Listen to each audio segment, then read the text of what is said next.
بسم اللہ الرحمن الرحیم الحمد للہ رب العالمین والصلاة والسلام على اشرف الانبیاء والمرسلین اما بعد قال اللہ تبارک وتعالی فی القرآن المجید والفرقان الحمید اعوذ باللہ من الشیطان الرجیم بسم اللہ الرحمن الرحیم انا انزلناہ فی لیلۃ القدر وما ادراک ما لیلۃ القدر لیلۃ القدر خیر من الف شہر۔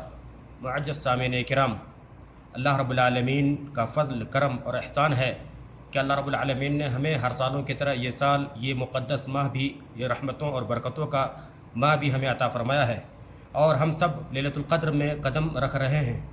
لیلۃ القدر کی بڑی اہمیت اور فضیلت ہے۔ قرآن کریم میں اللہ رب العالمین نے فرمایا انا انزلناہ فی لیلۃ القدر، ہم نے اس قرآن مجید کو لیلۃ القدر میں نازل فرمایا۔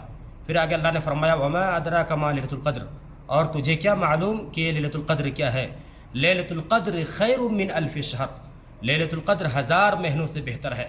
میرے بھائیو، آپ دیکھیں کتنی فضیلت ہے لیلۃ القدر کے تعلق سے۔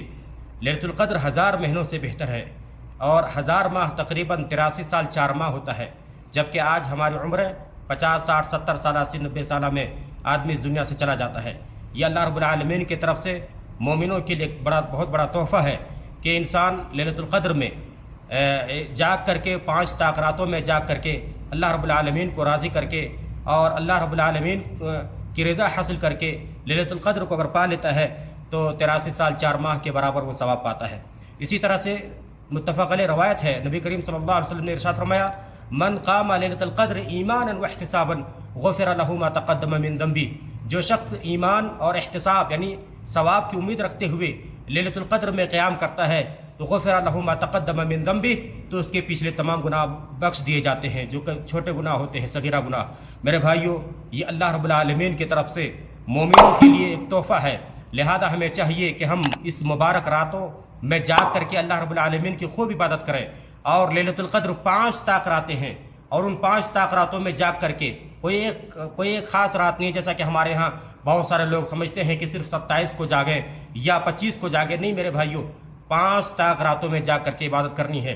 21 23 25 27 اور 29 یہ 5 راتیں ہیں۔ اللہ رب العالمین ہمیں توفیق عطا فرمائے۔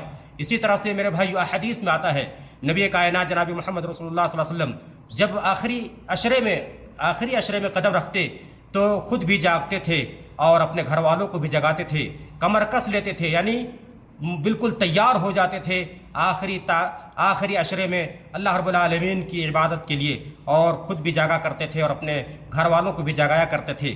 لہذا ہم خود بھی جاگیں، ان ایام میں آخری عشرے میں خاص طور پر خود بھی جاگیں، اپنے گھر والوں کو بھی جگائیں، اور خوب اللہ رب العالمین کی عبادات کریں، ذکر و اذکار کریں، قیام کریں، اور قرآن مجید کی تلاوت کریں، توبہ و استغفار کریں۔ اللہ رب العالمین سے دعا ہے باراللہ ہم سبوں کو توفیق عطا فرمائے۔ وجزاکم اللہ خیرا، والسلام علیکم ورحمۃ اللہ وبرکاتہ۔